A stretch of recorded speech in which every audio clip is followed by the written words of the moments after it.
ఒక గ్రామంలో రాము అనే రైతు ఉండేవాడు. రాము ప్రతిరోజు పొలానికి వెళ్లి కష్టపడి వ్యవసాయం చేసి తన కుటుంబాన్ని పోషించేవాడు. రాముకి లీనా అనే ఒక చిన్న కుమార్తె ఉండేది. లీనా చాలా చురుకైన, తెలివైన అమ్మాయి.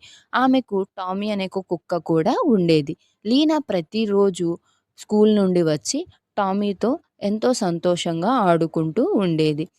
లీనా మరియు టామీ ఆనందంగా ఆడుకుంటూ దగ్గరలో ఉన్న అడవిలోకి వెళ్ళిపోయారు.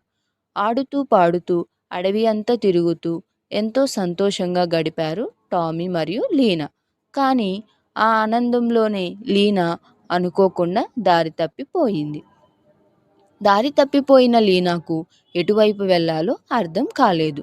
కొద్దిగా అడవి మొత్తం చీకటి పడడం మొదలయ్యింది.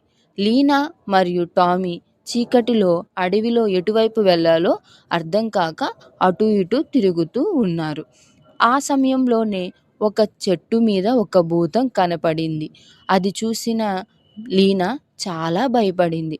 కానీ టామీ మాత్రం ఏమాత్రం భయపడకుండా ధైర్యంగా భూతానికి ఎదురు నిలబడి ఆ భూతంపై మురిగి దాడి చేస్తుంది టామీ. టామీ ధైర్యానికి ఆ భూతం అక్కడి నుండి పారిపోతుంది. భూతం నుండి కాపాడి లీనాను టామీ చాలా జాగ్రత్తగా ఇంటివైపు దారి చూసి అటువైపుగా నడుచుకొని ఇంటికి తీసుకెళ్తుంది. ఇంట్లో రాము తన కుమార్తె కోసం ఎదురు చూస్తూ ఉంటాడు. చివరికి లీనా సురక్షితంగా రావడాన్ని చూసి తండ్రి